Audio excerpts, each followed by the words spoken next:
I'm sure all of us remember the recent weddings of the richest family in India.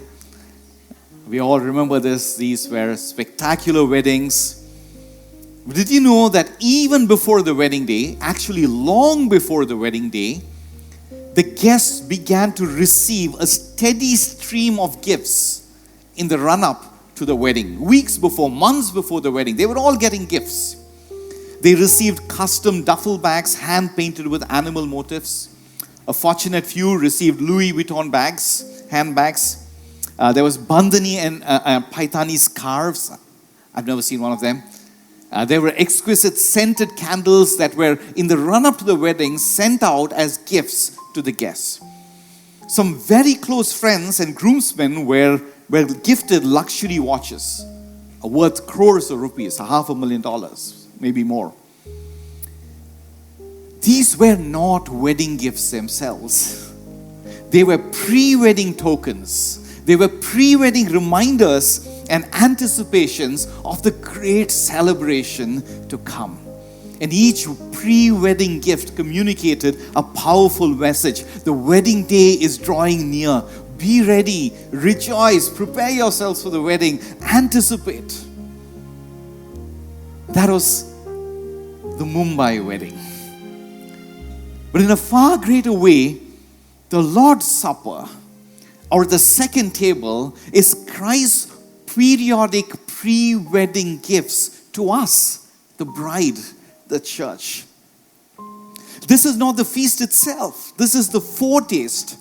And each time we drink of this bread and eat of this bread and drink of this cup, Christ reminds us the wedding supper of the Lamb is coming. And the Holy Spirit uses this meal to strengthen our hope, to adorn us in holiness, to prepare us in joy. The Holy Spirit uses this meal to cultivate this profound sense of future glory and future beauty that this city of Mumbai will not allow us to enjoy. It's a reminder of our inheritance that we should never forget, as much as this difficult city works to help make us forget it. And so just as the guests of this rich family were reminded again and again of the coming wedding day, the Lord's Supper is Jesus' way of assuring us, his bride, that the day of joy, that the day of glory is coming.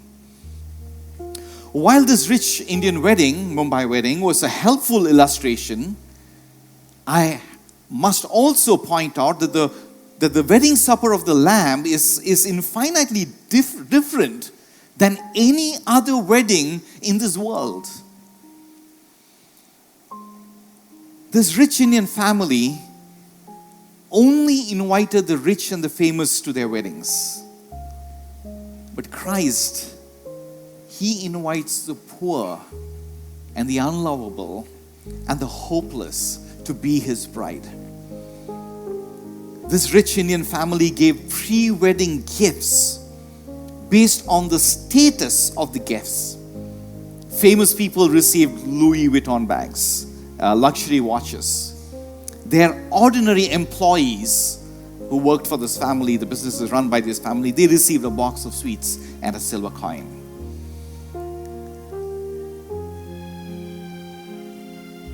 But Christ does not grade His guests.